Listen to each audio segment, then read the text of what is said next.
تیر، شیر یا عقاب، کشمیری کس کا کریں گے انتخاب؟ آزاد کشمیر الیکشن کے دوسرے مرحلے پولنگ کے بعد ڈبے کھل گئے، ووٹوں کی گنتی شروع ہو گئی۔ 20 نشستوں پر صبح 8 سے شام 5 بجے تک بغیر کسی وقفے کے ووٹس ڈالے گئے۔ مظفر آباد ڈویژن میں ووٹرز کے رش کے باعث پولنگ کا وقت 1 گھنٹہ بڑھایا گیا۔ مظفر آباد ڈویژن کی 8 اور مہاجرین کی 12 سیٹوں پر پولنگ ہوئی۔ پاکستان بھر کے مختلف شہروں میں مہاجرین نے حق رائے دہی استعمال کیا۔ پیپلز پارٹی، مسلم لیگ نون اور استحکام پاکستان پارٹی میں کانٹے کا مقابلہ۔ مسلم لیگ نون کے شاہ غلام قادر، آئی بی پی کے تنویر الیاس، راجہ فاروق حیدر اور چودھری لطیف سمیت اہم سیاسی رہنما میدان میں ہیں۔ 1483 پولنگ اسٹیشنز اور 2219 پولنگ بوتھس قائم کیے گئے۔ ایل اے 28، ایل اے 29 اور ایل اے 31 انتہائی حساس قرار دیے گئے۔ انتہائی حساس پولنگ اسٹیشنز کے لیے 8، حساس کے لیے 6 اور نارمل پولنگ اسٹیشنز کے لیے 4 اہلکار تعینات کیے گئے ہیں۔ پیپلز پارٹی کے اپنے کارکنوں پر حملوں کے الزامات۔ پولنگ اسٹیشن پر حملے میں جیالہ مشتاق کے جاں بحق ہونے کا دعویٰ کر دیا۔ 3 افراد زخمی۔ پیپلز پارٹی کے رکن قومی اسمبلی صلاح الدین جونیجو پر حلقہ کھاڑوں میں حملہ کیا گیا، بازو میں گولی لگنے سے زخمی، اسپتال منتقل کر دیا گیا۔ قائم مقام صدر اور اسپیکر چودھری لطیف اکبر کا بھی اپنے اوپر حملے کا دعویٰ۔ صدر آزاد کشمیر چودھری لطیف اکبر نے الیکشن کمیشن کو 2 خطوط لکھ دیے، فوری کارروائی کا مطالبہ بھی کر دیا۔ سیکیورٹی ناکامی، فائرنگ اور پولنگ میں مداخلت پر بھی تحقیقات کا مطالبہ کر دیا۔ موقف اختیار کیا گیا کہ متعدد پولنگ اسٹیشنز پر پولنگ ایجنٹس کو اندر نہیں بیٹھنے دیا گیا۔ پولنگ اسٹیشنز 177 پر مجھ پر قاتلانہ حملے کی کوشش کی گئی۔ سیکرٹری جنرل پیپلز پارٹی نیر بخاری نے کہا کہ آزاد کشمیر میں لا قانونیت کی انتہا ہے، یہاں ریاست کے صدر پر حملہ کیا گیا۔ انتخابی نتائج کو پیپلز پارٹی قبول نہیں کرے گی۔ میرے پاس ثبوت ہیں، یہ ballot papers. Chairman peoples party Bilawal Bhutto کی چودھری لطیف اکبر پر حملے کی مذمت، کہتے ہیں کہ نون لیگ ہر حد پار کر چکی ہے، ووٹر سے صدر تک سب پر حملے ہو رہے ہیں۔ سینئر سیاستدان پر حملہ کر کے رواداری کی سیاست کو دفن کر دیا گیا۔ ایل اے 31 میں میرے کارکن مشتاق شاہ کو شہید کیا گیا۔ گولی، لاٹھی اور زور زبردستی سے مسلم لیگ نون آزاد کشمیر کے عوام کے ووٹ پر ڈاکہ مار رہی ہے۔ پیپلز پارٹی کی شکایات پر وزیر اعظم آزاد کشمیر کا نوٹس۔ چودھری لطیف اکبر پر حملہ کرنے والے کی فوری گرفتاری کا حکم۔ فیصل ممتاز راٹھوڑ کا کہنا ہے کہ لطیف اکبر پر حملہ وقار اور اصول پسندی کی سیاست پر تماچا ہے۔ نون لیگ سے تعلق رکھنے والے شرپسندوں نے ناقابل برداشت حرکت کی۔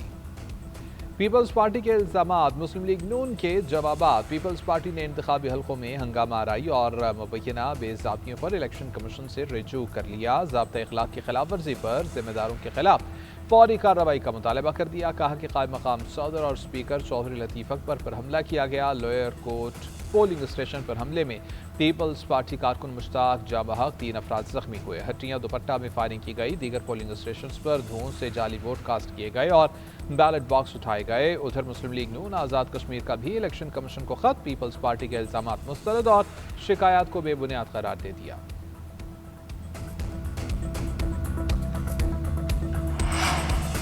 ہر کسی کی ہر بات نہیں مانی جا سکتی، جو جائز اور قانونی بات ہوگی اس پر عمل کیا جائے گا۔ الیکشن کمیشن کسی دباؤ میں نہیں آئے گا، قانون کے مطابق ذمہ داریاں نبھائیں گے۔ Chief election commissioner Azad Kashmir Ghulam Mustafa بغل کا بلاول بھٹو کے بے ضابطگیوں سے متعلق بیان پر رد عمل۔ ایل اے 27 میں پولنگ 4 اگست کو کرانے کا اعلان، کہتے ہیں کہ کہیں دھاندلی رپورٹ نہیں ہوئی، اکا دکا شکایت ضرور آئیں جس پر ہم نے فوری ایکشن لیا۔ جہاں جتنی تاخیر سے پولنگ شروع ہوئی وہاں اتنا ہی وقت بڑھا دیا جائے گا۔ کالعدم کمیٹی کو بھی احتجاج ختم کر کے انتخابی عملے میں حصہ لینے کا پیغام دیا گیا۔ کہا کہ تبدیلی کی راہ ووٹ سے ہموار کرنی چاہیے۔ جمہوری نظام میں ووٹ سے ہی تبدیلی آتی ہے، تشدد کبھی تبدیلی کا راستہ تھا نہ ہو سکتا ہے۔ قائم مقام صدر آزاد کشمیر پر ان کے اپنے حلقے میں قاتلانہ حملہ ہوا۔ ریاست کے صدر ہی محفوظ نہیں تو پھر سیکیورٹی پلان کیا ہے؟ نون لیگ کے کارکنوں کی فائرنگ سے ہمارا کارکن مشتاق شاہ شہید ہوا۔ انتظامیہ نے ہمارے سامنے بار بار اقرار کیا مگر سیکیورٹی نہیں دی گئی۔ 3 دن سے بار بار ہر فریق کو متنبع کر رہے ہیں۔ الیکشن کمیشن سویا ہوا ہے، اس کی آنکھیں نہیں کھل رہی۔ پیپلز پارٹی رہنما قمر زمان کائرہ کے الیکشن کمیشن، انتظامیہ اور نون لیگ پر سوالات، کہتے ہیں درخت گرنے پر الیکشن ملتوی کر دیے گئے، یہ کیسا جواز ہے؟ ایسا بہانہ تو بنائیں جو قابل قبول ہو۔